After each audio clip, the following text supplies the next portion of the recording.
एक अरबपति business tycoon के घर काम करने वाली वांग माँ असल में कोई साधारण नौकरानी नहीं थी। वह पहले एक अमीर घराने की लाडली बेटी थी जिसके नाम 18 महंगे मकान और एक बड़ी कंपनी का मालिक फियांसे था। उसके जीवन की सबसे बड़ी तकलीफ बस ये थी कि पैसा इतना था कि खर्च ही नहीं होता था। लेकिन उसकी खुशियां अचानक खत्म हो गईं। उसे उसी के मंगेतर ने कार से टक्कर मारकर मार दिया। जब वह दोबारा होश में आई तो पाया कि उसकी आत्मा वांग माँ नाम की नौकरानी के शरीर में आ गई है। और तकलीफ ये कि अब उसे उसी आदमी और उसकी नई गर्लफ्रेंड की सेवा करनी पड़ती है, यानी जिस आदमी ने उसे मारा वह अब किसी और के साथ है। इसके ऊपर वांग माँ के नाम पर 2 लाख का कर्जा था और धमकी दी गई थी कि शाम तक न चुकाया गया तो उसकी उंगली काट ली जाएगी। इस बुरे हालात में भी उसने हिम्मत नहीं हारी। पहले उसने घर वालों से मिलने का सोचा और फिर अपने मौत का सच पता लगाने का। जब वह सीईओ मंगेतर के कमरे में गई वह उसे देखकर सदमे में था, क्योंकि वह अपनी मरी हुई मंगेतर यानी उसी औरत का शोक मना रहा था। सीईओ उसके हाव भाव में अपनी पुरानी मंगेतर की झलक देख रहा था। उसे लगता था कि वह बिल्कुल उसी की तरह बोलती और बर्ताव करती है। यहीं से गलत फहमियों की एक लहर शुरू हो गई।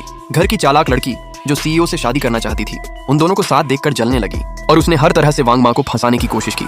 वह सीईओ का दिल जीतने के लिए खाना पीना में मिलावट तक करने लगी और वांग माँ को फंसाने की साजिश रची। वांग माँ को अजीब अजीब हालात का सामना करना पड़ रहा था। सीईओ उसके करीब आने लगा। चालाक लड़की उससे नफरत करने लगी और सबसे बड़ा रहस्य अभी भी अनसुलझा था।